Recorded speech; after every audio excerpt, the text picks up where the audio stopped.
পৃথিবীর নান্দনিক সৌন্দর্যের এক বিস্ময়ের নাম সালার ডিউনি। স্থানীয়রা যাকে বলে সালার দে তুনুপা নামে। একে বলা হয় পৃথিবীর সবচেয়ে বড় প্রাকৃতিক আয়না। আদতে এটি পৃথিবীর সবচেয়ে বড় লবণের ফ্লাটস। শুষ্ক মৌসুমে এটি থাকে ধবধবে শুভ্র, কিন্তু বর্ষায় পানি কোথাও যাওয়ার জায়গা না পেয়ে লবণের এই সমতল ভূমি পরিণত হয় বিশাল এক আয়নায়। লেকের স্বচ্ছ পানিতে আকাশের প্রতিচ্ছবি যখন পড়ে, তখন বুঝতেই পারা যায় না সত্যিকারের আকাশ কোনটি। কোনো পর্যটক যখন দিনের বেলায় লেকের স্বচ্ছ পানির উপর হেঁটে বেড়ান, তার মনে হতেই পারে তিনি হেঁটে বেড়াচ্ছেন আকাশের কোনো ভেলায়। আর রাতের বেলায় তারাদের মেলায় রূপকথার রাজ্যে পরিণত হয় সালার ডিউনি।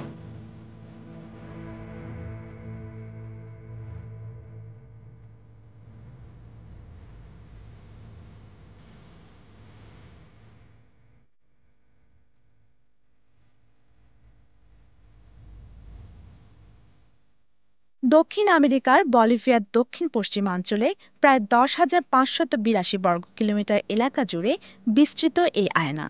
সালার শব্দটি স্প্যানিশ, যার অর্থ লবণাক্ত সমতল ভূমি। আর ইউনি শব্দটি এসেছে আয়মারা ভাষা থেকে, যার অর্থ পরিবেষ্টন বা ঘেরাও। তাই সালার ডিউনিকে বলা যায় পরিবেষ্টিত লবণাক্ত সমতল ভূমি।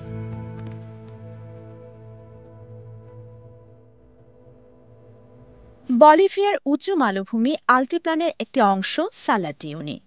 মালভূমিটি উত্থিত হয়েছিল আন্দিস পর্বত উত্থিত হওয়ার সময়।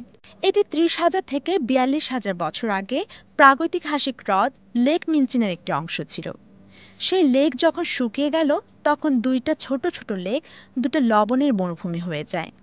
তারই একটি হলো সালার ডিউনি। এই লেকটিকে তাই লবণের মরুভূমিও বলা হয়। এই লেকে লবণের পরিমাণ প্রায় 10 বিলিয়ন টন।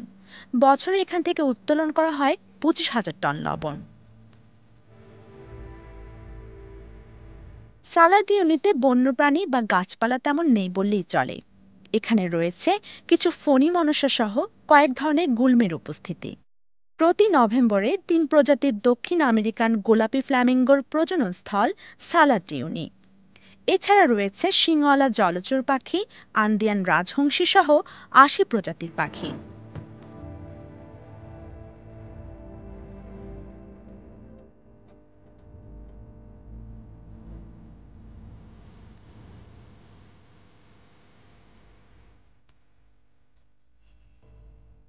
সালার ডিউনির অন্যতম পর্যটন আকর্ষণ প্রাচীনকালের একটি ট্রেন সিমেট্রি। একসময় ইউনি শহর থেকে প্রশান্ত মহাসাগরে অবস্থিত বন্দরগুলোতে বিভিন্ন খনিজ দ্রব্য পরিবহনে ব্যবহৃত হতো ট্রেনগুলো।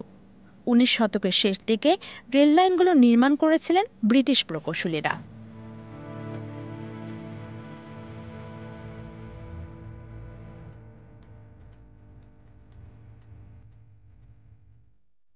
এত সব পর্যটন আকর্ষণ যে স্থানটিতে পৃথিবীর সবচেয়ে বড় সেই আয়নায়, তাই নিজের প্রতিবিম্ব দেখতে প্রতি বছর হাজার হাজার পর্যটক ছুটে যান সালার ডিউনিতে।